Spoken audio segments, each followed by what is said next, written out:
Avec une population dépassant les 4 millions d'habitants, Dakar, la capitale du Sénégal, connaît une croissance économique fulgurante. Cette dynamique en fait une véritable terre d'opportunités pour de nombreux entrepreneurs sénégalais et africains. Parmi eux, Vision d'Afrique Consulting, une entreprise sénégalaise opérant dans plusieurs secteurs stratégiques du développement sur le continent. À la tête de cette institution, un homme de vision, Amadou Seck. Ce chef d'entreprise autodidacte, âgé d'une trentaine d'années, s'est forgé au fil des années grâce à une prise de risque constante. Son parcours illustre parfaitement l'importance de s'adapter à l'évolution du monde pour influencer positivement la trajectoire de l'Afrique sur la prospérité. Tout le monde n'est pas fait pour devenir tout le monde, entrepreneur, c'est vrai. Mais comme moi, je ne suis pas tout le monde, donc je peux devenir entrepreneur. Mais Amadou Seck ne se résume pas qu'à son succès entrepreneurial. Alors, bonjour tout le monde.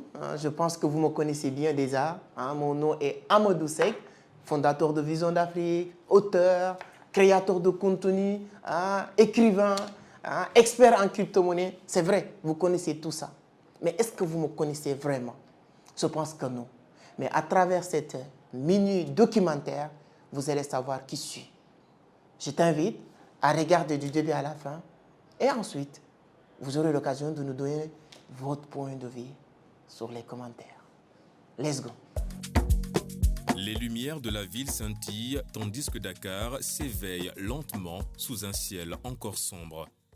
Dès l'aube, aux alentours de 5 heures du matin, nous prenons la route en direction de Kaolack, une région située à plus de 180 km de la capitale. L'objectif, remonter aux sources d'Amadou Seck en révisitant son enfance dans son village natal. À mesure que le soleil se lève, la lumière du jour illumine notre voyage, révélant la beauté du paysage sénégalais.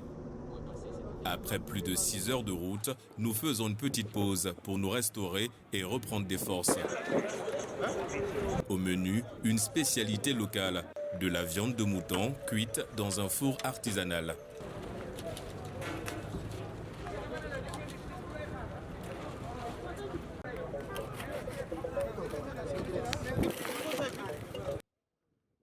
Revigorés, nous poursuivons notre périple vers le département de Nioro et plus précisément Wakunguna, une localité située à environ 45 km au sud de Kaolack.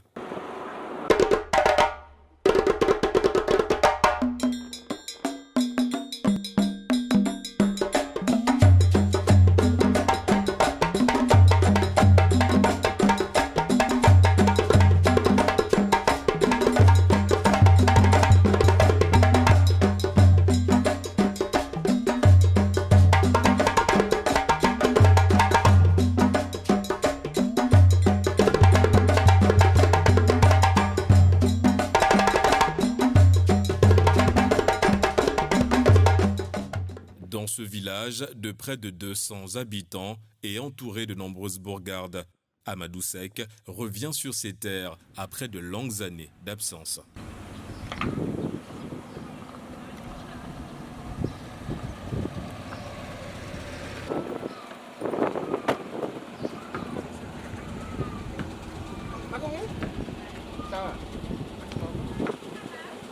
Dans la mémoire collective de ses oncles, il reste ce jeune homme débrouillard, respectueux et toujours présent pour sa famille. Quand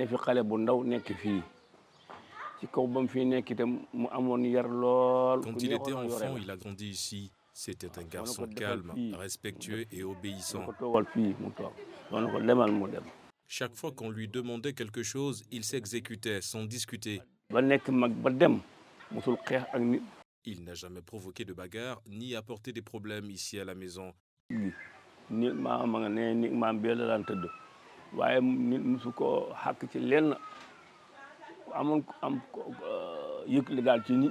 Aujourd'hui, bien qu'il vive à Dakar, il consulte toujours sa famille avant d'entreprendre quoi que ce soit. Nous suivons tout ce qu'il fait et il reste très présent pour nous.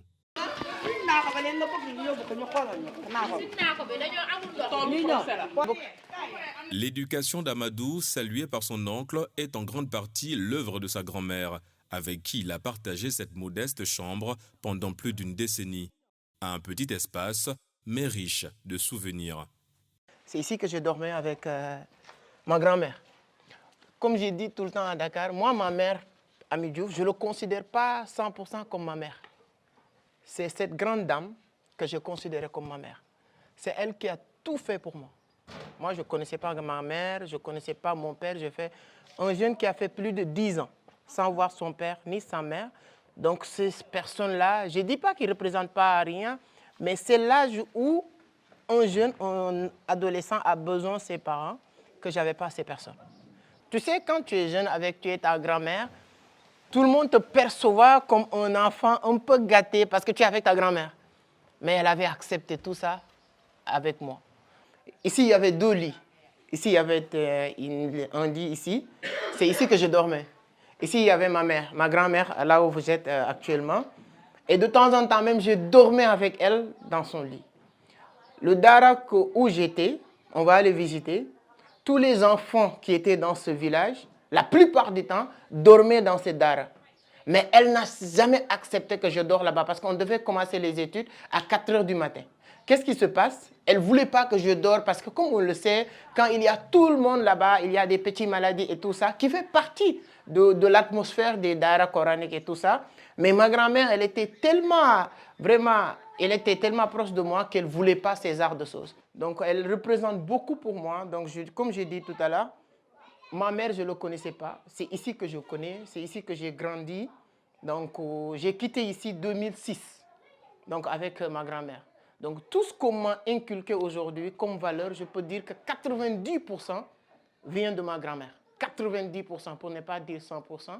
Quand je suis arrivé à Dakar, à ma mère, elle a juste tout complété certains trucs, certains manques, parce que j'étais toujours jeune. Mais c'est ici que j'ai grandi. Ma mère, elle avait ici derrière ce que je peux appeler aujourd'hui en petite cuisine. C'est ici derrière, mais c'était une petite cuisine pour elle. C'est là-bas qu'elle préparait des petits couscous, hein, des petits dégués, des trucs comme ça. À chaque fois que j'étais là, j'ai jamais manqué à manger ici. Dans la maison, hein, mais avec ma grand-mère. C'est pourquoi j'ai dit dans mon premier livre, quand je suis parti à Dakar, quand j'ai quitté le village pour partir à Dakar, je pensais que moi, je vais partir au paradis en quittant l'enfer du village. Mais quand je suis parti à Dakar, je me suis rendu compte que j'ai laissé le paradis à l'époque pour aller en enfer.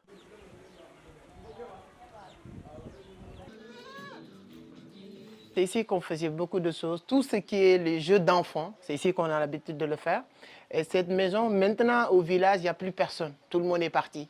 Mais à l'époque, ici, il y avait du monde. Quand tu étais venu ici, à cette époque-là, il y avait des dizaines, des vingtaines de personnes. On est là en train de jouer de tout et de rien. Donc, ça représente énormément de choses. Quand on parle de cette dame, je me rappelle comme si j'étais aujourd'hui. C'est elle qui disait tout le temps non. Il nous prenait, c'est-à-dire qu'il avait un pitié pour nous. Je me rappelle très bien. Elle n'a jamais voulu qu'on ait de problème. Hein, c'est la première femme de mon oncle. Mais elle est vraiment, vraiment gentille. Quand Amadou était là, il m'apportait une aide précieuse. De mon côté, j'ai aussi fait beaucoup pour lui. Et je n'ai aucun regret. Vous pouvez en parler à sa mère, elle vous le confirmera. C'est un homme avec un grand cœur.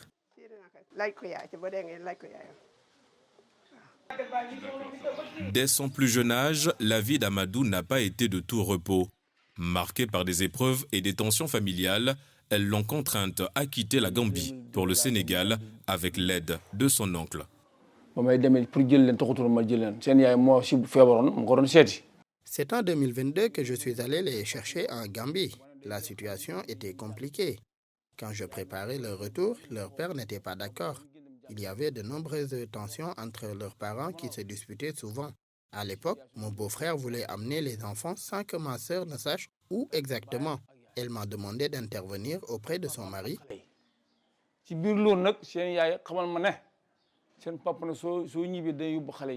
Pour obtenir son accord et amener les enfants au Sénégal afin qu'ils puissent apprendre le Coran. Finalement, il a accepté et c'est ainsi que je les ai amenés ici. Entre le 24 et le 25 avril 2002, dès leur arrivée, ils ont commencé l'apprentissage du Coran. En septembre de la même année, leur mère est revenue aussi au Sénégal.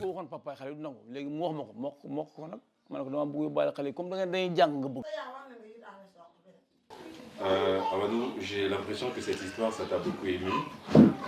C'est la première fois sûrement que tu écoutes cette histoire avec autant de détails, autant de précision. Cette émotion, ça se voit, ça se lit sur ton visage. Pourquoi être aussi ému? Est-ce que c'est parce qu'il y a cette histoire que tu découvres sur toi, sur l'enfant héros que tu étais déjà, et le parcours que tu as dû traverser pour être le Amadou Seck que tu es aujourd'hui? Et aussi, est-ce que c'est parce que tu étais très proche de lui, qui a été un mentor? Parce que comme on dit, un mentor, c'est quelqu'un qui impacte positivement sur toi. Il a été un gardien aussi quelque part. Pourquoi cette émotion qu'on peut lire sur ton visage aujourd'hui? Quand je parle sur les réseaux, sur les vidéos, quand on m'invite, tout le monde le sait aujourd'hui, je ne le cache pas. J'aime bien être franc. Je ne suis pas allé à l'école française. Je n'ai pas regretté aujourd'hui parce que quand je suis venu ici, on m'a amené aussi dans l'école coranique. Mais le fait que je ne suis pas allé à l'école vient de cette histoire. Le fait que ma mère et mon père ne s'entendaient pas m'a coûté, entre guillemets, mon éducation académique. Parce que là où j'étais, j'avais la possibilité. C'était sur le point d'entrer. Mais par contre, parce que comme ils ne s'entendaient pas, ça m'a coûté. Et je vois qu'aujourd'hui, il y a beaucoup d'enfants qui n'arrivent pas à terminer ou faire leurs études correctement à cause de ça. Donc je pense que les parents, quand ils décident de se mettre ensemble, les enfants ne demandent rien. Mais la plupart du temps, c'est les enfants qui payent les pots cachés de leur rupture, de leurs problèmes qui ne leur concernent pas. Donc à chaque fois qu'on parle de ça, ça me fait un peu la peine. Pas uniquement pour moi, mais pour tous les enfants qui vivent ces genres de choses. Peut-être aujourd'hui, avec l'aide de Dieu, j'ai réussi à s'en sortir. Mais il y a beaucoup d'enfants, beaucoup de jeunes, souvent qui sont perdus, dépression, souvent qui n'arrivent plus à rien faire à cause de ces arts d'histoire. Donc c'est pourquoi moi, ça me fait la peine. Pas moi personnellement, mais pour beaucoup de choses que je pense. La religion a joué un rôle central dans le parcours d'Amadou. L'apprentissage du Coran et l'observation stricte des textes sacrés ont façonné son humeur et son caractère humble et généreux. Mais avant de visiter l'école coranique de son enfance, nous faisons un petit détour chez l'imam du village. Ce guide spirituel garde un souvenir élogieux d'Amadou. En 2001. À son ouverture, la scolarité annuelle était fixée à 7 500 francs CFA, avant d'être augmentée à 10 000 francs CFA. De nombreuses familles avaient du mal à payer, mais malgré ces difficultés, les maîtres coraniques ont continué à enseigner avec dévouement. Amadou était un élève assidu, toujours présent et appliqué. Il a été un modèle pour beaucoup de jeunes lors de l'école coranique.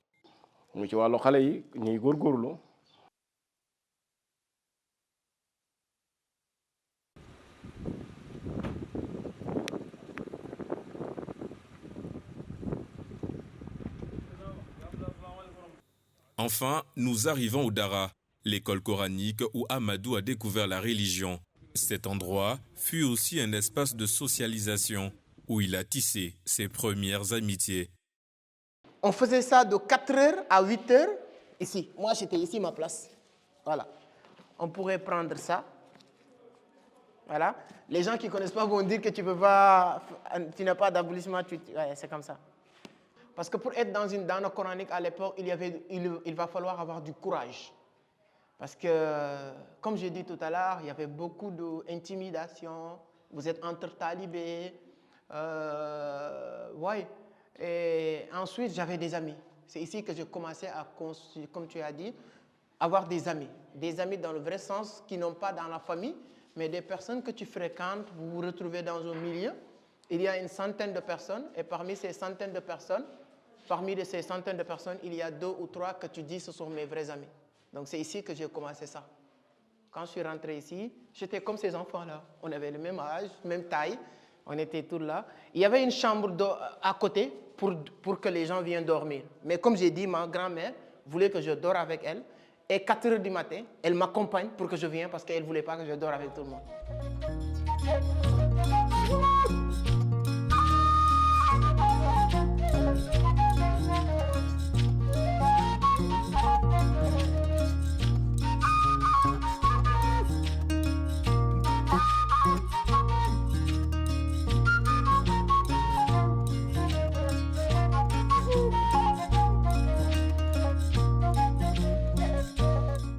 Certaines amitiés nouées par Amadou Seck ont résisté à l'épreuve du temps. L'un de ses plus proches amis d'enfance vit toujours au village. Marié et devenu maître coranique, il transmet aujourd'hui son savoir à de nombreux jeunes.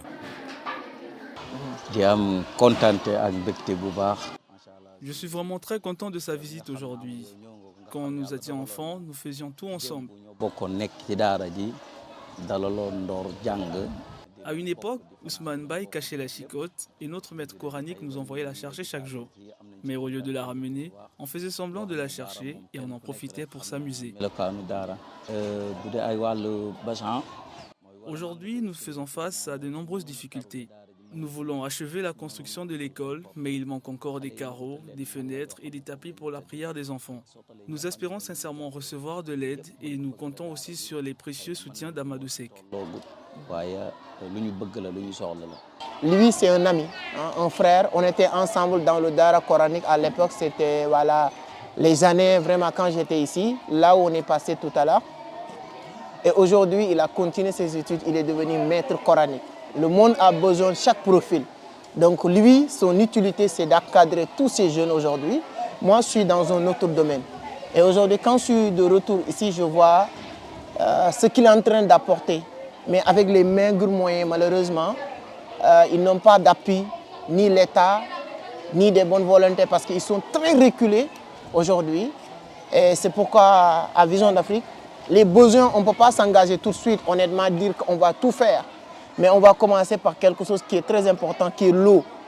Et ils ont besoin, on ne parle même pas de robinet, mais on parle de puits. Donc aujourd'hui, au XXIe siècle 2025, on va s'engager à faire ça. Ils ont besoin des portes, je pense qu'ils vont filmer. Là où les gens sont en train d'apprendre, ils ont besoin des fenêtres, ils ont besoin des portes. Ils ont besoin des petits matelas pour les enfants, ils ont besoin des nappes. Tout ça, nous allons en tout cas faire le maximum possible pour revenir peut-être, pour montrer les gens aussi qu'on a fait quelque chose.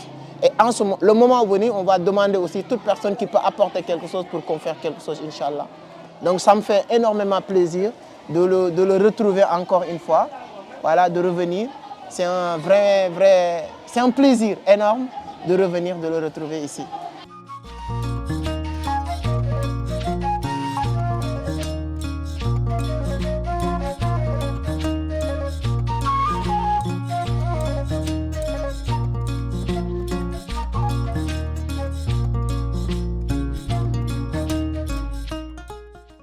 Après avoir passé près de 2 heures dans ce village au charme intemporel, il est temps de prendre congé.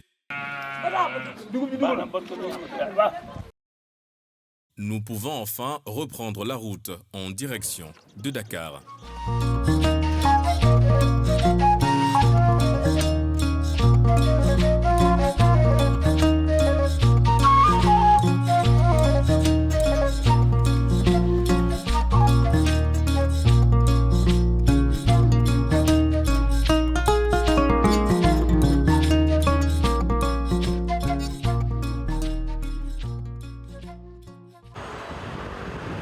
De retour dans la capitale, nous nous rendons dans un endroit emblématique du parcours de Seck. Avant de devenir l'homme d'affaires qu'il est aujourd'hui, il a dû gravir des échelons en commençant par vendre des journaux aux côtés de sa mère, ici même dans le quartier populaire de la Casbah, un carrefour qui s'est révélé être le point de départ d'une longue course vers l'entrepreneuriat. Lorsque je suis arrivé à Dakar, ici c'est le milieu ou le carrefour que j'ai fréquenté en premier lieu. Première raison parce que ma mère, c'est ici qu'elle faisait ses petits business. Elle avait plusieurs coins. Là exactement, on n'est pas loin. Ici, là, ma mère avait une petite table où elle vendait des guets, des couscous le soir de 22h à minuit, voilà, tous les jours. Donc nous, on était obligés de venir l'accompagner à cette heure-là pour être avec elle. Donc ici, voilà, à côté là, c'est ici aussi, elle avait une petite table où elle vendait aussi des bananes, des trucs comme ça ici. Voilà. Elle vendait aussi des bananes, tout ce qui est fruits ici, parce que ce milieu n'était pas comme ça. C'était pas comme ça à l'époque. Donc il y avait voilà, Il n'y avait pas cette innovation, que les ponts, tout ce qu'on a mis actuellement. Mais c'est ici qu'elle vendait ses bananes et tout ça. On était là tous les jours. Et moi, quand je commençais à faire du business, je ne connaissais pas ailleurs aussi. C'est pourquoi j'ai commencé ici. Donc j'ai commencé ici. Il y a un gars ici où je vendais aussi des œufs. Je mettais un petit tabouret. Comme ma mère était là toute la soirée de 17h à 20h, je mets un petit tabouret, je mets un petit bol, je mets des œufs. Je vends 75 unités. Donc ça, je l'ai fait plus de 1 an. Et le plus gros business que j'ai fait ici dans cette carrefour, c'est la vente des journaux.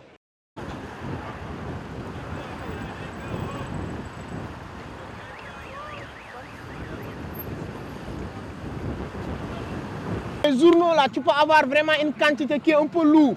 Souvent quand tu viens, tu peux même laisser une partie ici. Voilà, bon, c'est un peu transformé, mais c'était pratiquement ici, hein. C'était ici. Tu mets une partie, ici, voilà.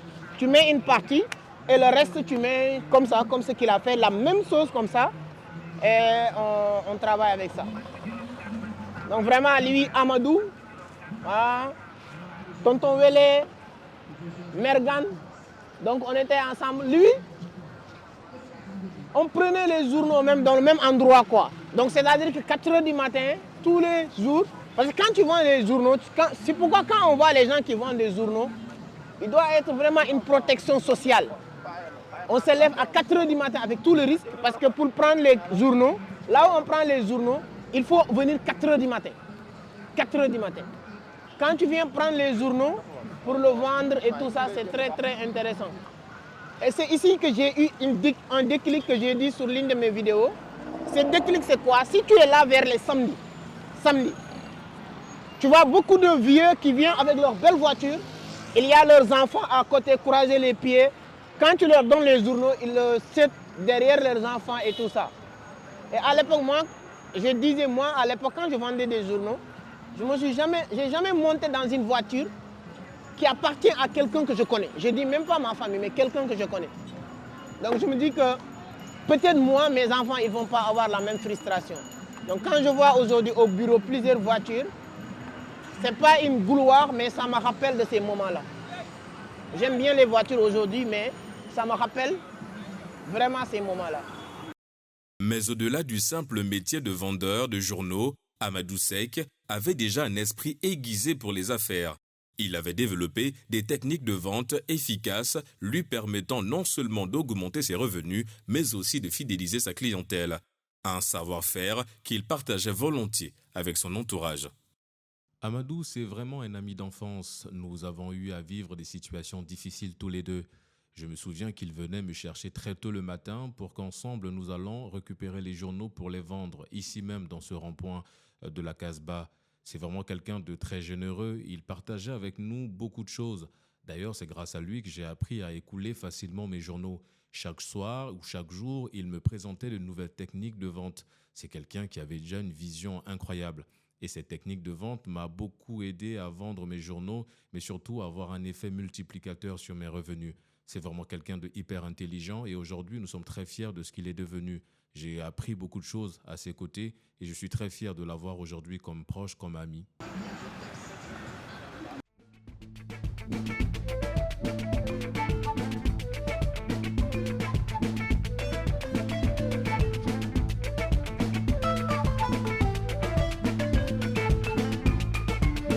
Une autre étape importante du parcours de Seck nous mène dans un autre quartier clé de son histoire.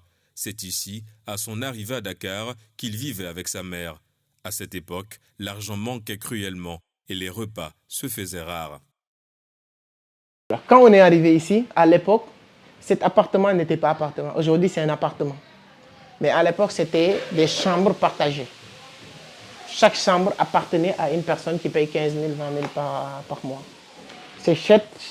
C'est une salon aujourd'hui, mais c'est cette chambre qui appartenait à ma mère. Quand nous, on était venus ici en 2006, il y avait juste tout matelas et tout, voilà, c'est ici. Donc, c'est pourquoi ma mère aussi, elle aime toujours ici. Quand on l'a donné la maison à Djemnyadjo, construit, tout est bien propre. Elle dit non, je vais mettre en location, je reste encore. Parce qu'elle a fait aussi presque 20 ans à Faya, donc... Quand tu fais 20 ans dans un quartier, donc tu aimes le quartier. Donc elle aime bien être là. Donc sa maison à Diamniadio, elle l'a mis en location, je lui rapporter des trucs comme ça. Ce qui m'a choqué le plus, c'était qu'il n'y avait même pas de lit. Je me dis que voilà, il n'y a pas de lit, il n'y a que matelas. Ici à côté, ils mettaient des cartons. Les cartons, elle vendait des fruits, des bananes, des pommes et tout ça. Quand elle va finir le soir, ce qui restait, elle doit le mettre dans ces cartons-là. Il avait ses manières de le scotcher de telle sorte que ça ne va pas se gâter. Et tout ça, donc il y avait tout ça. Donc, et elle nous a automatiquement fait comprendre, si demain, elle ne vend pas, il n'y a pas à manger. Si elle ne vend pas pour faire une cotisation de 2000 par jour à la fin du mois, le propriétaire de la maison peut lui manquer de respect parce qu'elle ne pourra pas payer.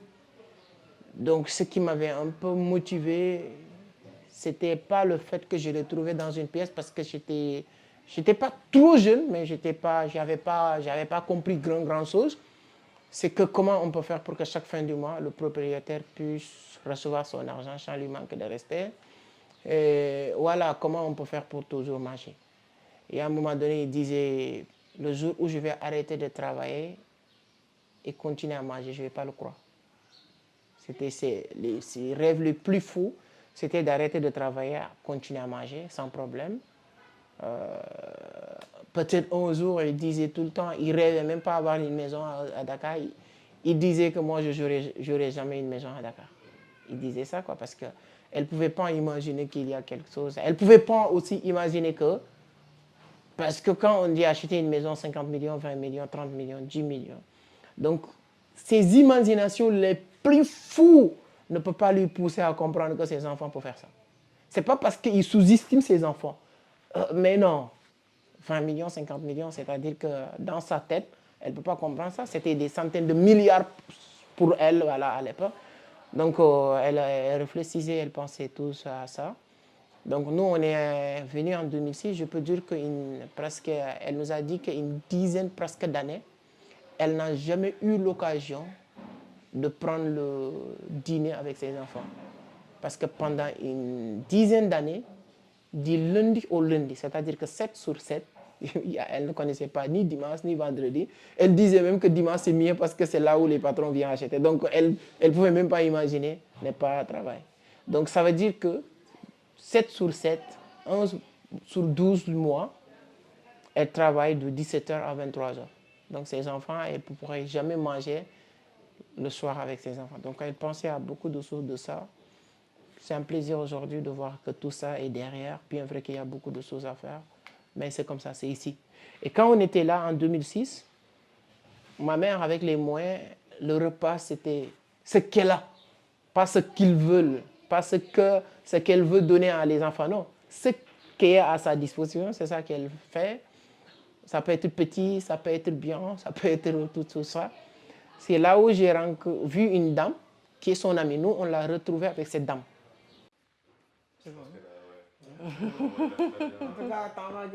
ndax wax dëgg yàlla bañ fi nekkee ba léegi Amadou ba mu jógee Saloum ba ñëw fi ba tey daal. Depuis la venue de Amadou de Saloum à Dakar, j'ai perçu en lui un garçon très ambitieux. C'est quelqu'un qui aimait beaucoup sa mère. deful dara ñàkk fayda uuf ay rakam liggéey jàngal leen liggéey. Il l'aidait beaucoup dans tout ce qu'elle fait. Raison pour laquelle il s'est même aventuré à partir au marché avec sa mère pour l'aider dans ses ventes. Darawu gëm seen gëm-gëmu bopp rek kon lu ñu am heure ba heure bi rek ñoom ñoo ko moom. Amadou, c'est un garçon qui aimait sa famille énormément, ses frères et sœurs, car il est le pilier de la famille. Raison pour laquelle sa réussite ne m'étonne pas, car il a juste récolté les fruits de ce qu'il a semé. Mbokkam waxuñu ko amoo droit wax ci mais dama am droit wax ci.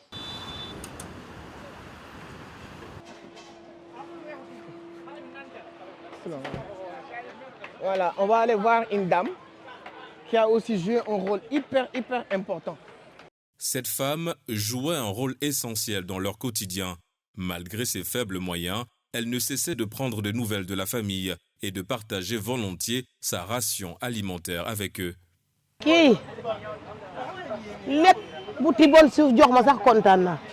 Aujourd'hui, si Amadou me donnait du sable, je serais très heureuse. C'était un enfant très débrouillard qui savait ce qu'il voulait.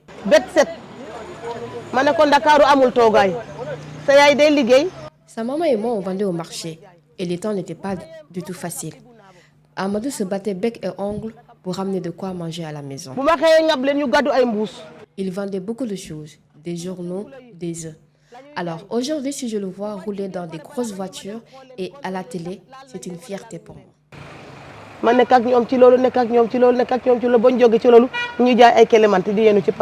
c'est notre maman. Vraiment, ce qu'elle vient de dire, c'est la pure vérité.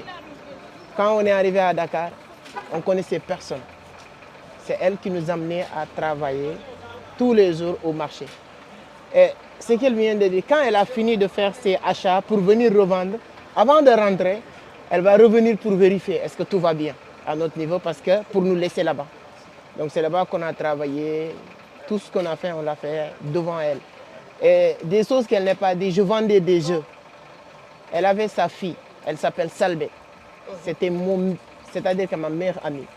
Tout ce que je faisais là, c'est elle qui m'aidait à préparer les jeux.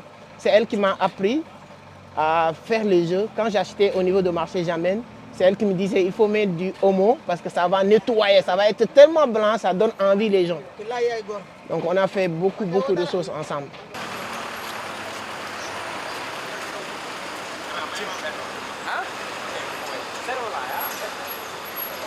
Justement, Monsieur Seck, la prochaine étape, là nous sommes en route pour l'université. Ça reste un endroit assez important pour toi aussi. Tu l'as souligné et je pense que dans ton premier ouvrage et même lors de tes nombreuses conférences, tu le rappelles aussi pour montrer à celui qui ne sait ni lire ni écrire qu'on peut réussir. L'école, c'est une étape, mais ce n'est pas l'étape par excellence qui conduit à la réussite. Autodidacte, tu ne savais ni lire ni écrire. L'étape de l'université, pourquoi c'était important pour toi d'y aller et à quel moment tu as senti la nécessité d'y aller? L'université, moi je pense, ouais, c'est comme vous l'avez dit, c'est une étape très importante pour moi parce que c'est là-bas que j'ai appris, vraiment commencé à apprendre. Comme quand j'étais en train de vendre les journaux, dans cette période de vendre les journaux, j'étais en train d'apprendre à lire maintenant parce que là, j'étais obligé de dire aux gens ce qu'il y a dans les journaux, à la une des journaux. Les gens te demandent ça. Donc j'ai commencé à apprendre ça. Mais à l'université, c'est comme un enfant qui apprend à marcher, qui vient d'apprendre à marcher. Il tombe, il apprend. Mais c'est à l'université que je deviens un enfant maintenant qui sait marcher. Pas très bien, jusqu'à aujourd'hui, c'est pas bien, je le sais. Mais c'est-à-dire que pour dire que vraiment j'ai un peu de notion, c'est lire A, B, C, des trucs comme ça. C'est là-bas et j'ai appris maintenant. Hormis ça, j'ai appris le vrai business. Parce que quand j'ai rentré à l'université pour travailler, j'ai quitté un monde pour entrer dans un autre monde. Parce que tout ce qu'on a déjà vu, vendre des journaux, vendre des CD, casques, tout ça, c'était juste tout le faire parce que je dois le faire pour gagner quelque chose. À l'université maintenant, je commence à comprendre, je travaille. Je suis dans une entreprise, entre guillemets formelle, avec plusieurs personnes qui ont tous des niveaux de bac, le minimum niveau de bac, certains. Parce que ce sont même les étudiants d'habitude qui finissent les études, qui viennent avec des bonnes relations, qui commencent à travailler là-bas. Donc je rentre là-bas, donc je suis obligé d'apprendre à maîtriser comment bien parler, apprendre à lire. Et hormis ça, c'est là-bas que j'ai appris à faire tout ce qui est photocopie, impression, plastification, traitement de texte, tout ça. Et l'importance de ça, ça m'a permis de lancer avec le temps ma propre multiservice en 2016. À l'université Cheikh Anta Diop de Dakar, Amadou Seck s'est essayé à de nombreux métiers, de l'imprimerie à l'informatique, en passant par la réparation des machines. Son ancien mentor et collègue de l'époque se souvient parfaitement de son arrivée sur le campus. Il est arrivé ici, en ne sachant rien de notre travail, mais comme il est du genre intelligent et du genre aussi qui a toujours envie d'aller de l'avant aussi, c'est ça qui l'a poussé à se détacher du lot, parce que quand il est arrivé, il était le dernier. Il y avait d'autres jeunes avec qui j'étais ici en tant que le responsable. Mais lui, avec son envie, son désir de vouloir toujours persévérer, il a su se détacher facilement du lot et qu'on a commencé très vite à le confier des responsabilités beaucoup plus haut que les autres qui étaient là. Parce que lui, vraiment, à travers sa capacité et son engagement aussi, surtout l'engagement qu'il avait et la détermination qu'il avait, c'est ce qui a fait de lui aujourd'hui ce qu'il est devenu. Parce que très vite, il a persévéré. Oui, je l'ai appris très vite à manipuler l'ordinateur, à faire les photocopies, à réparer les machines. Bon, on payait beaucoup même les techniciens pour réparer les machines. Mais lui, quand il est arrivé, bon, voilà, il nous a vraiment aidés de manière vraiment très spéciale.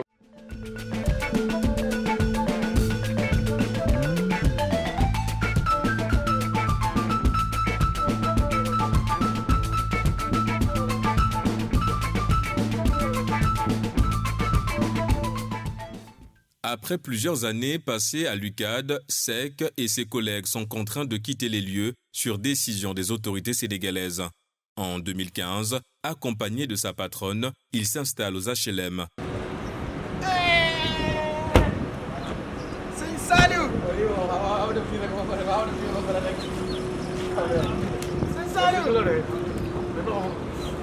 À l'époque, les gens aimaient les cybercafés. Les téléphones et les connexions Internet n'étaient pas comme ça. J'ai dit à la dame, il faut mettre cybercafé quoi. D'où il vient l'idée de mettre cybercafé. Mais quand on avait décidé de venir, ce n'était pas pour mettre cybercafé. Donc on a pris ce magasin, on a mis une partie papeterie, multiservice, cybercafé. J'étais avec des jeunes vraiment dynamiques qui voulaient que ça marche. Et c'était des dizaines. Lui, voilà, lui il est là, sa famille, Malik, c'était des petits. Mais ces gens-là, on était dans le même plus ou moins génération. Seri Saliou, Léo, Abdourazak, Hassan, Adama, Petit, Léo, Massou. Donc c'était un groupe qui venait tout le temps ici. Quand ils sont finis, leur fréquentation à l'époque c'était deux, école et ici. Amadou Seck, il m'a tout appris. Je ne veux pas dire tout, mais une bonne partie des choses, il me l'a appris en informatique. On était là. Il y avait des personnes qui venaient, ils sollicitaient son aide vis-à-vis des ordinateurs. Il m'a pris sous son aile, il m'a appris certaines choses. Maintenant, quand les gens venaient, il va me mettre en rapport avec eux. Lui, il va gérer son travail. Moi, je vais faire le travail qu'il faisait. Donc, on était là jusqu'à presque 22 heures, des fois. Je passais tout mon temps ici, si je ne suis pas à l'école. Je passais tout mon temps ici. C'est un modèle, je le suis sur TikTok, sur partout, mais c'est vraiment un modèle pour moi, sincèrement. Les nombreuses réussites d'Amadou Seck dans le monde des affaires sont marquées par l'influence de plusieurs figures maternelles. Ces femmes, témoins de son ascension, ne sont nullement surprises par son succès. On n'a jamais eu de problème avec lui. Il s'est bien comporté. Il aime bien le travail. Tout ce qu'on peut dire, c'est tout ce qu'il a aujourd'hui, c'est qu'il le mérite. C'est un mérite pour lui. Il aime travailler et il sait ce qu'il a à faire. Il respecte tout le monde. Il nous considère comme ses mamans.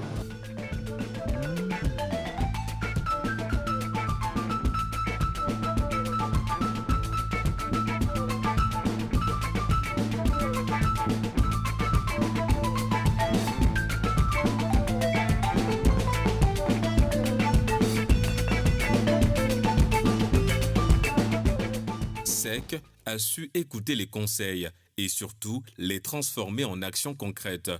L'idée de créer sa propre entreprise ne le quitte plus. Il décide alors de laisser la gestion du cybercafé pour s'installer un peu plus loin. C'est ainsi que Vision d'Afrique Consulting voit le jour en mars 2016, avec un capital initial de 250 000 francs CFA, 2 chaises et une table.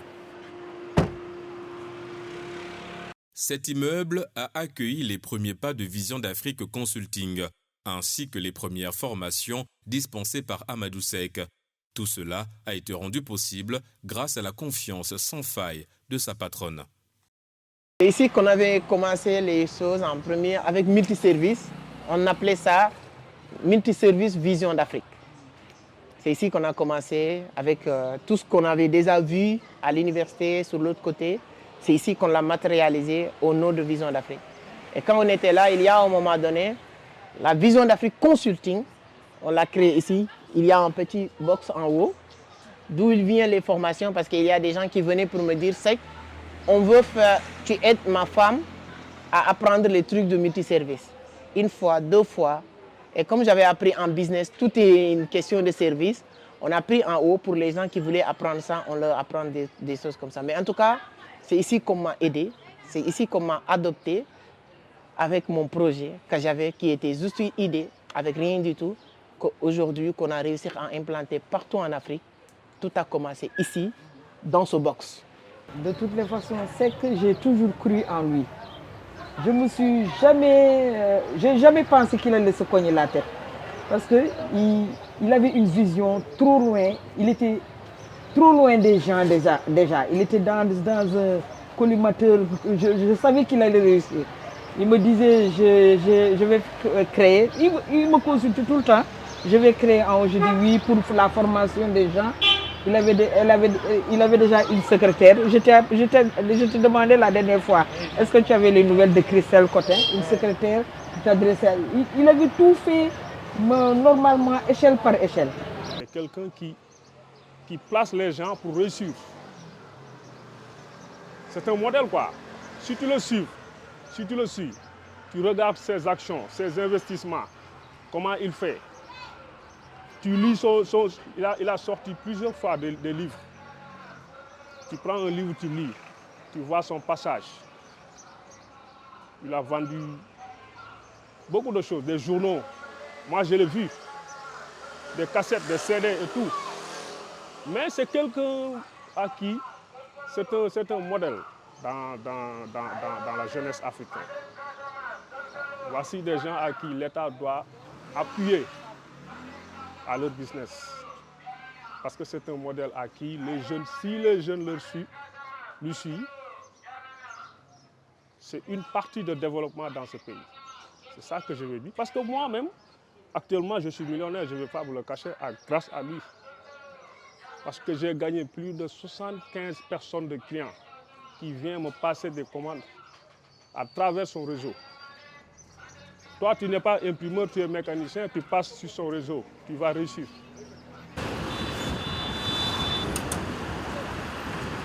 Mais pour accompagner la croissance de son entreprise, il fallait un espace plus grand. Amadou Seck décide alors de quitter les HLM pour s'installer dans un autre quartier. Là, il trouve un précieux soutien en la personne de son bailleur qui voit en lui un futur entrepreneur de renom. Séduit par son ambition, ce dernier l'aide en lui offrant par exemple une exonération de loyer. On a pu constater effectivement d'abord son sérieux.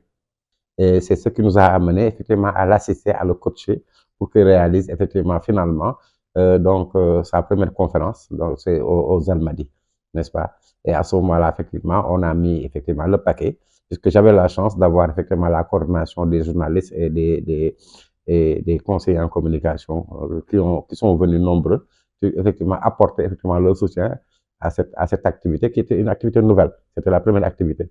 Mais avant ça, effectivement, j'ai eu à constater effectivement la visite de partenaires étrangers qui étaient venus lui rendre visite effectivement au sein de son bureau, n'est-ce pas? Hein, des étrangers, des Européens, des Américains, etc., qui étaient venus lui rendre visite à son bureau. Et aussi, j'avais aussi vu et constaté effectivement l'apport effectivement qu'il apportait effectivement à toute une classe de jeunes, n'est-ce pas, qui avaient aussi cette envie de vouloir effectivement réaliser quelque chose. Donc nous avons un réseau en fait, un réseau qui fait en sorte qu'en matière de séminaires, en tout cas tout ce qui est réseau. Les témoignages s'enchaînent, ses partenaires soulignent son intégrité, sa rigueur et son engagement.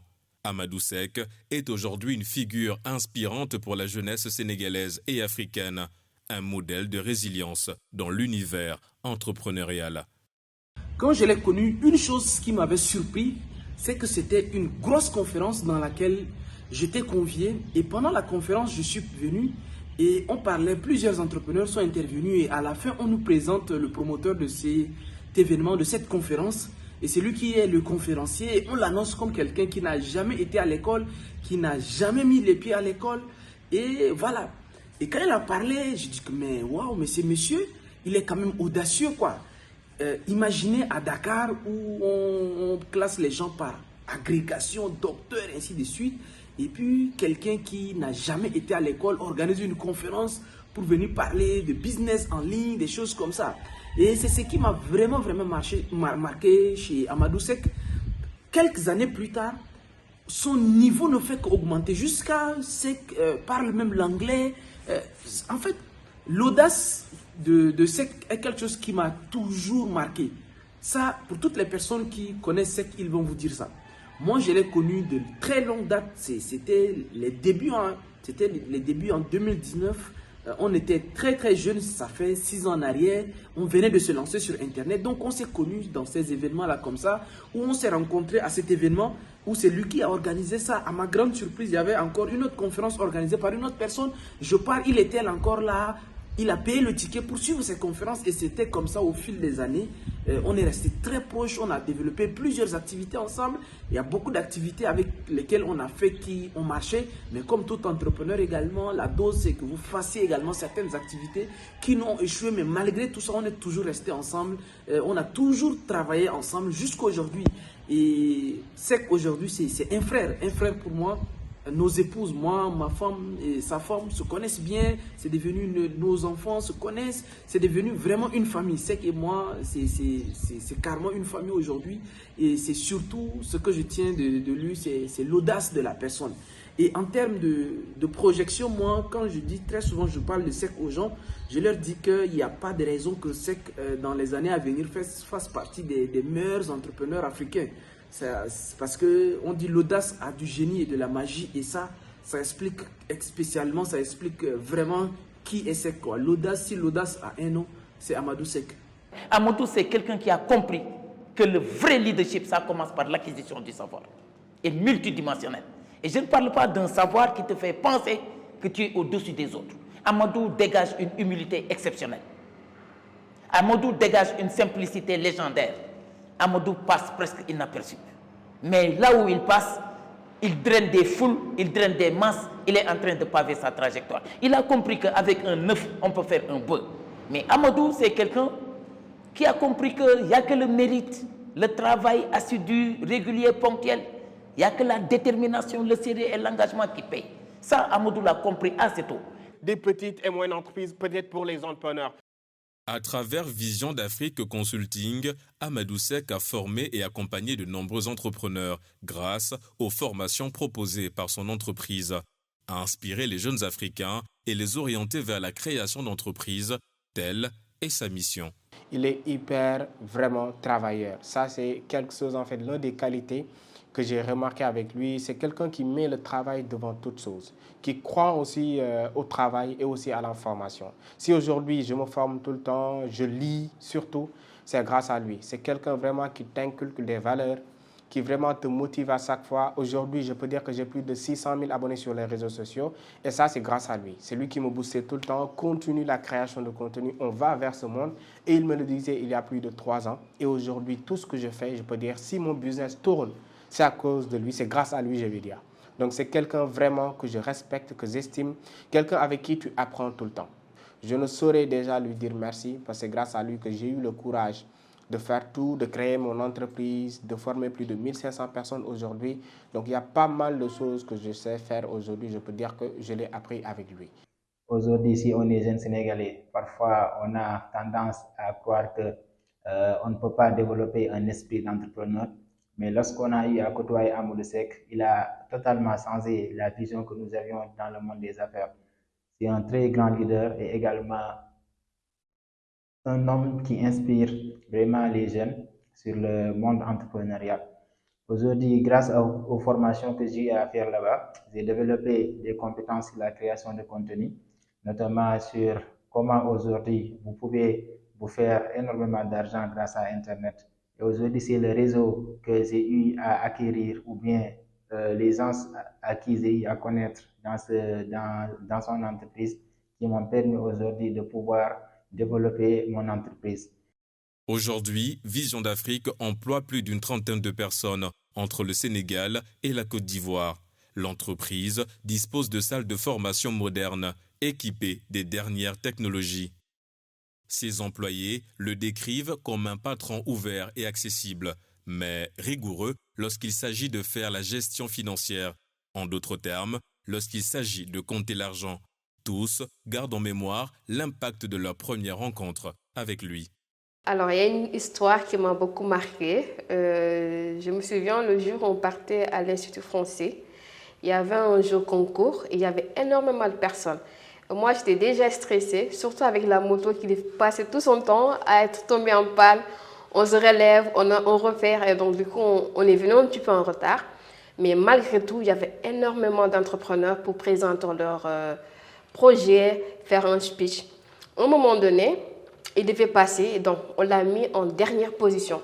Tout le monde est passé, c'était super.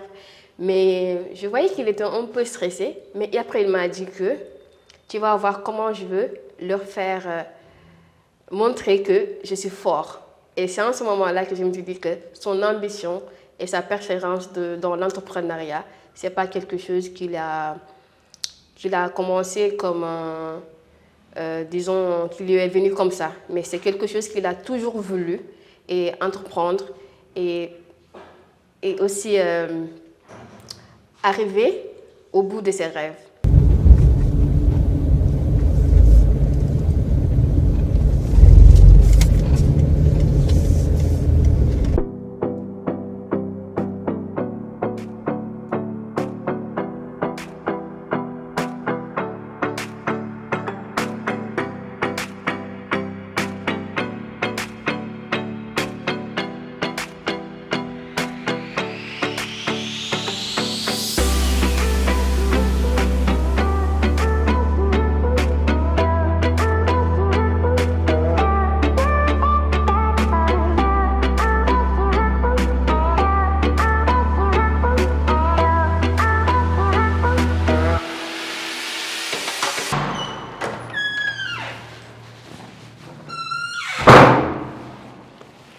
Aminata Diallo.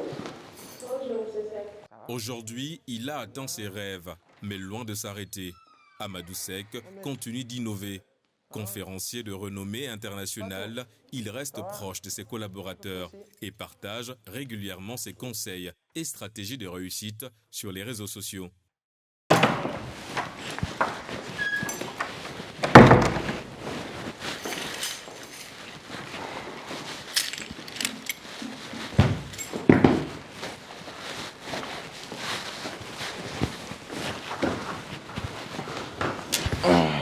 Déterminé, il demeure un homme d'affaires visionnaire. Ça va bien, Fonex? My bureau? Monsieur Seck, aujourd'hui, vous êtes connu sur le plan national, donc dans votre pays d'origine, le Sénégal, mais à travers le monde aussi, parce que on va en parler, hein, on vous voit partout, vous donnez des conférences, que ce soit à Dubaï ou encore au Burkina Faso, la Côte d'Ivoire, bref, un peu partout à travers l'Afrique et à travers le monde. Mais c'est parti d'un élément assez intéressant, c'est la crypto-monnaie. Comment le premier contact avec cette crypto-monnaie-là, au point de développer aujourd'hui des formations à Vision d'Afrique? Oui, la crypto-monnaie, moi, le contact, c'était en 2018. Je pense qu'on est passé là-bas, là où j'ai créé Vision d'Afrique, là où il y avait vraiment le multiservice de Vision d'Afrique, les premiers bureaux de Vision d'Afrique. Quelqu'un qui m'a dit que c'est que tu travailles beaucoup. Il a observé que moi, j'ai travaillé du lundi au samedi de 8h à 23h et tout. Il m'a dit qu'il y a quelque chose qui peut te permettre de gagner beaucoup d'argent, aller plus vite. Faites la crypto-monnaie. Donc, je ne connaissais pas grand-chose, mais comme il m'avait dit, tu peux gagner beaucoup d'argent, ce qui m'avait motivé. J'ai appelé deux amis, Aliou Ndiaye et Amadou Alikan. Je leur ai dit, écoutez ce qu'on est en train de m'expliquer. Bon, ils ne sont pas convaincus. Pourquoi je l'ai appelé? Parce que je pensais qu'ils sont à un niveau qui pourrait mieux permettre de comprendre. Bien vrai que mes amis m'ont un peu dissuadé de ne pas faire, mais cette goût de risque me dit que voilà, allez-y, tu n'as rien à perdre. Je suis parti, voilà, l'entreprise était au niveau de Sacré-Cœur à l'époque. Je suis parti, j'ai investi mes premières sous, 160 000 à l'époque, sur Bitcoin avec mon compte blockchain. 2-3 mois plus tard, mon argent s'est multiplié par 2. Et là, je me suis dit que peut-être il y a beaucoup de choses à chercher, beaucoup de choses à creuser dans cet univers. Et avant de faire ça, j'ai décidé de récupérer une partie pour être sûr que la sauce est concrète. Quand je suis parti là-bas pour récupérer, on m'a donné l'argent. J'ai récupéré une partie et il restait une partie sur mon compte. Et pour partir, il y a des jeunes qui étaient là-bas aussi qui m'ont dit « Mais pourquoi tu veux retirer l'argent et garder? L'argent, on doit l'investir. » On m'a parlé d'un autre business là-bas d'investissement à l'époque qui s'appelait l'IEP Limal. Donc, je me dis, comme ils m'ont parlé d'un business, en moins de 2 mois, ça m'a permis de me faire x2. Donc, s'ils m'ont dit un autre business aussi, peut-être c'est vrai. Et à l'époque, tous les business qui tournaient autour d'Internet m'intéressaient beaucoup. J'ai investi encore dans ce business. En tout cas, bref, depuis ce jour-là, 2018, je ne peux plus dire la date exacte, mais la seule chose que je sais, c'était fin 2018. Jusqu'à aujourd'hui, je suis dans la crypto et tous les jours, j'essaie d'apprendre quelque chose dans ce secteur d'activité. En 2021, le marché a explosé. Je ne savais pas c'est quoi un bull run, je ne savais pas c'est quoi un halving, mais j'ai eu la chance d'être, comme on dit, au bon moment, au bon endroit. Donc, c'était 2021, l'explosion de Dogecoin. J'ai gagné pour la première fois 17 000 $. J'ai gagné avec Solana plus de 50 000 $, etc., etc.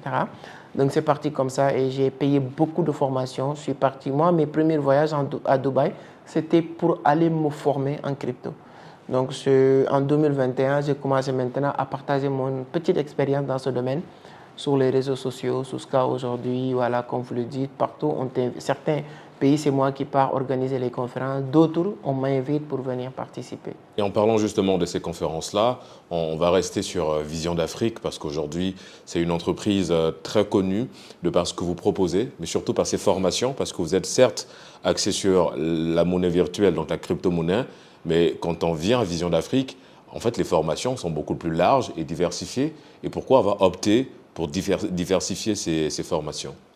Oui, parce que je me suis rendu compte avec le temps que être dans la crypto ou être dans le trading comme moi ne suffit pas. Il faut beaucoup d'ingrédients. Et là, j'ai compris avec le temps, la réussite, le succès, c'est plusieurs ingrédients réunis qui donnent vraiment le déclencheur de réussir dans X domaine. Et je me suis rendu compte que l'échec, c'est plusieurs facteurs réunis qui donnent vraiment l'échec fatal.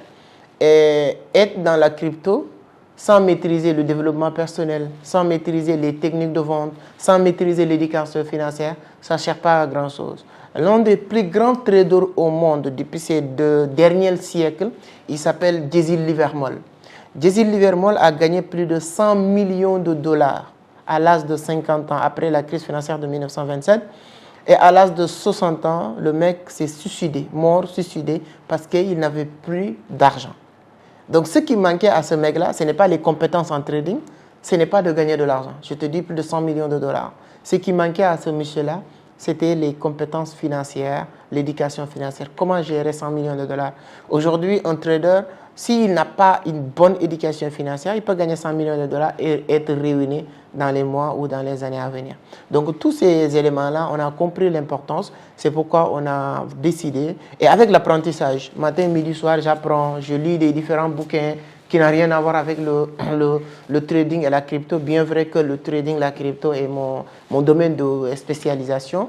Mais quand je lis 2-3 bouquins qui n'ont rien à voir avec le trading, et je vois l'importance et ce que ces livres m'ont inculqué, moi, j'ai ce sentiment de redevabilité, d'obligation de le partager. Et c'est pourquoi à Vision d'Afrique, quand tu viens, il y a des formations en dev perso, en business en ligne. Et moi aussi, je fais la création de contenu. Donc, j'ai 80% de mes activités tournent autour d'Internet. Donc, je me dis que je vais partager tout ça avec la communauté. Et ensuite, la demande continue à augmenter sur d'autres choses. Les gens qui veulent faire permis de conduire, on en est en partenariat avec l'État. Les gens qui veulent faire des bourses d'études, on en est en partenariat avec des écoles. Donc, avec le temps, ça grandit comme ça et c'est comme ça que je suis venu à Vision d'Afrique.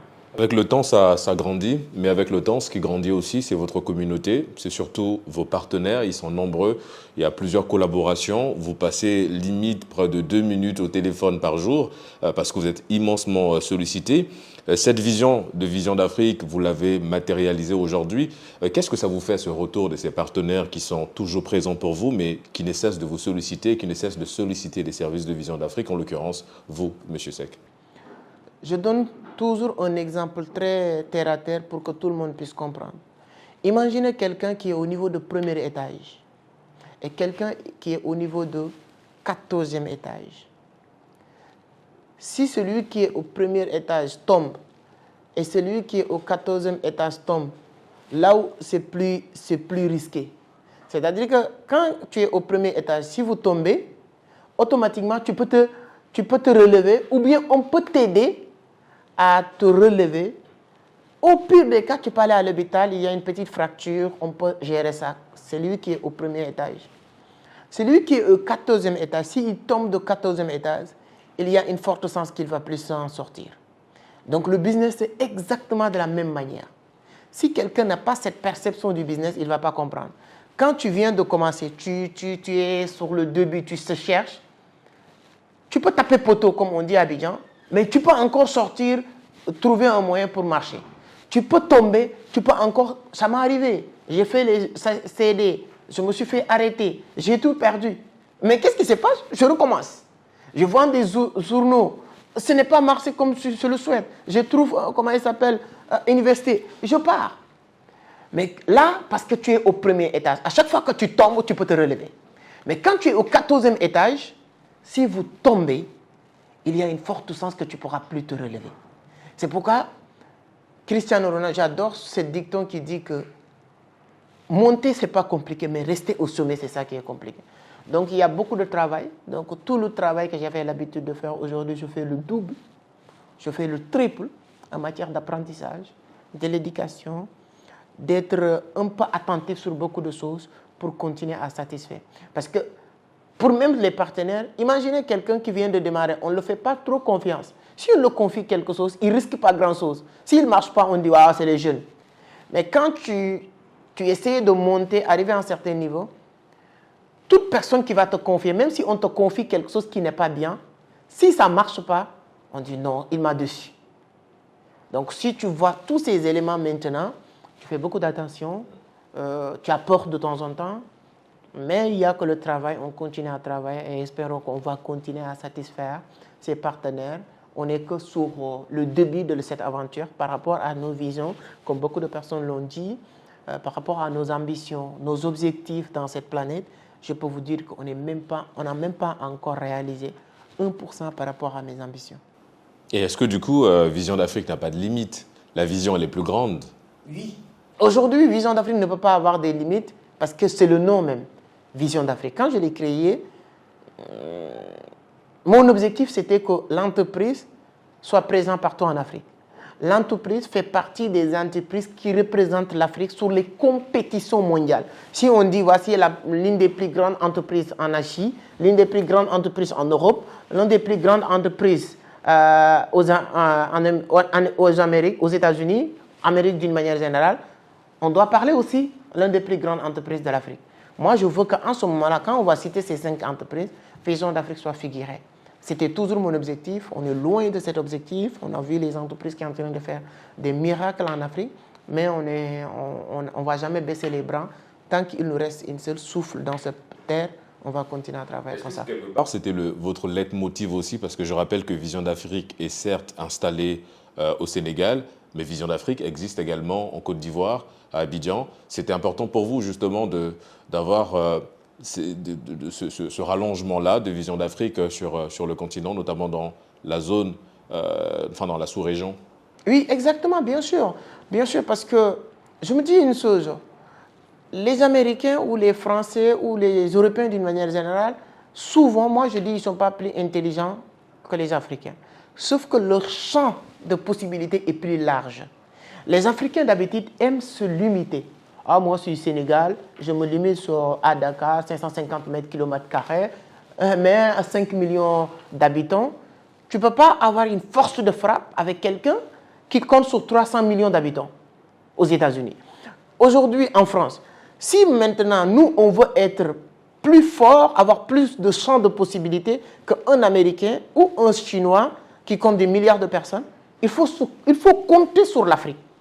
Parce que quelqu'un qui quitte New York pour aller en Miami, ou quelqu'un qui quitte Las Vegas pour aller au Bronx, il fait plus de distance qu'un Sénégalais qui quitte le Sénégal pour aller à Abidjan. Et là, c'est normal. Donc moi, automatiquement, je voyais les choses dans cet angle, ce qui fait qu'aujourd'hui, au Cameroun, je reçois de l'argent pour être honnête, j'ai installé mes choses pour permettre que mes champs de possibilités soient encore beaucoup plus larges. Et l'Afrique, c'est l'Afrique. Voilà. Si aujourd'hui, moi, un Ivoirien, un Burkinabé part à Dubaï ou aux États-Unis, on ne va pas nous distinguer à Ivoirien, Burkinabé. On dit, ah ouais, welcome, you come to South Africa. Tout le monde est africain, point barre. Donc moi, dans cette logique que je vois vraiment Vision d'Afrique, et on est sur le début, et mon objectif, c'est que l'entreprise soit installée un peu partout en Afrique et soit compétitive dans le secteur du business, de l'entrepreneuriat mondial. Voilà, si on dit entreprise Apple aux États-Unis, on dit Louis Vuitton de Bernard Arnault en Europe, Louis Vuitton. On parle de Samsung en Chine. Je veux qu'on parle de Vision d'Afrique, de l'Afrique. Travaillez dur, M. Seck. Vous l'avez dit, on l'a vu tout au long de ce documentaire, les sacrifices évidemment que vous avez eu à mettre en avant. Vous êtes parti de rien. Effectivement, on peut le dire, même si c'est une phrase qui peut parfois sonner mal dans la compréhension de beaucoup de personnes, en disant on part nécessairement de quelque chose, mais vous êtes vraiment parti de rien. Une simple idée est devenue aujourd'hui un gros projet qui aide l'Afrique, à travers Vision d'Afrique en l'occurrence. Est-ce qu'à un moment donné, quand vous avez commencé dans l'entrepreneuriat au Sénégal, vous êtes senti un peu délaissé par les autorités? Alors, on n'est pas là pour faire un procès contre les autorités, mais l'entrepreneuriat, c'est le fer de lance aujourd'hui de l'économie sénégalaise, de l'économie africaine, j'ai envie de dire. On incite les jeunes à aller entreprendre. Vous le faites à travers les formations que vous donnez, que vous dispensez à Vision d'Afrique, à travers les séminaires que vous organisez partout à travers le monde aussi. Vous avez organisé récemment un séminaire au Sénégal. Est-ce qu'à un moment donné, l'entrepreneuriat, pour vous, vous avez senti que vous étiez un peu délaissé par rapport aux autorités qui sont naturellement censées être le moteur, vous accompagner dans ce que vous voulez mettre en place? Exactement. On dit souvent dans la vie, chacun doit faire ce qu'il doit faire. Et comme disait Kennedy, avant de demander ce que ton pays peut faire pour toi, pose-toi la question ce que tu peux faire. Moi, je suis toujours dans cette optique de faire tout qui est à mon pouvoir pour participer, apporter ma pierre à l'édifice de cette autonomisation des jeunes que les gens sont en train de travailler. Je suis très fier de voir aujourd'hui, avant-hier, il y a 2 jeunes qui sont venus, qui étaient avec moi pendant 2 ans, qui me disent que Dieu merci, ils sont là en train de me remercier jusqu'à pleurer, ils ont créé leur entreprise. Donc je n'attends pas grand-chose, comme vous l'avez bien dit, on n'est pas là pour faire le procès de personne. L'essentiel, nous, on est en train de faire le peu qu'on peut faire. Sur ces 2 dernières années, je peux vous dire plus de 1000 personnes ici au Sénégal formées, sans compter les séminaires, parce que nos séminaires, l'État peut vérifier, parce qu'on ne le fait pas en privé, on le fait en public. Au niveau de Radisson Blu, ils sont les archives, les photos. C'est qu'à chaque fois qu'il y a un grand événement dans ces hôtels, ils vont enregistrer, ils vont informer les renseignements généraux, on sait comment ça se passe et tout. Donc on ne fait pas quelque chose qui est caché. Donc ils ont la possibilité de savoir ce qu'on est en train de faire. Donc maintenant, bon, nous, ça ne nous empêche pas de continuer. Voilà, et parce que moi, je ne peux pas dire les jeunes, ne comptez sur personne. Moi, je ne peux pas dire les jeunes, ne comptez pas sur vos parents, ne comptez pas sur l'État, travaillez, battez-vous pour s'en sortir. S'ils le font, Dieu merci. Mais s'ils ne le font pas, ça ne doit pas vous empêcher de réussir. Donc, et venir, moi, faire le contraire. Donc, je n'attends rien. Je le dis en public, je n'ai jamais eu de soutien, que ce soit technique ou financière, de l'État. Je serai fier de moi le jour où j'aurai ces 2. La première, c'est des universités qui enseignent les gens gratuitement en Afrique, où moi je pouvais, participer sur les matières que les gens vont apprendre. Parce que quand je crée moi mon école universitaire, dire les gens venez apprendre gratuitement, je pouvais aussi dire je voudrais que telle matière soit introduite, telle matière soit supprimée, etc. Pour que les gens apprennent des choses pratiques. la seule chose qui peut permettre les gens d'aller loin, de compétir dans le monde, c'est l'éducation. J'aime bien les églises, j'aime bien les mosquées, je suis un religieux pratiquant. Mais si j'avais des milliards aujourd'hui, j'investirais sur l'éducation des jeunes Africains. Les enfants de ces imams, les enfants de ces pasteurs ont besoin d'être des génies dans le domaine de la technologie, de cybersécurité, de beaucoup de choses qui contrôlent, qui dominent le monde aujourd'hui. Et je ne vois pas encore ces genres de choses. Donc c'est la première chose qui pourra me vraiment rendre fier un jour. Et il fait partie aujourd'hui de mes objectifs les plus grands objectifs, créer des écoles.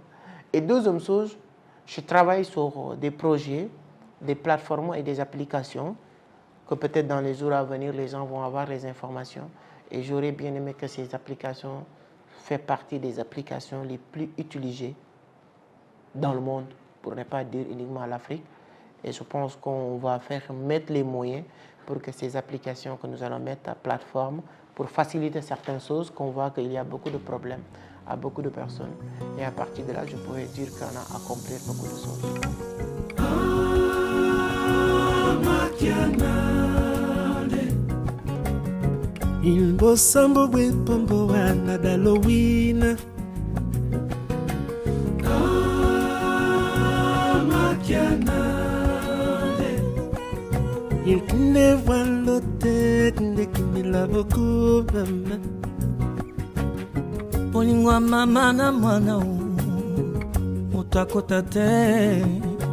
D'un petit bureau avec 2 chaises et une table à une entreprise qui façonne l'avenir entrepreneurial en Afrique. Amadou Seck incarne cette résilience qui transforme les défis en opportunités. Mais pour lui, ce n'est que le début. Car, comme il aime bien le répéter, le succès n'est pas une destination, mais un voyage.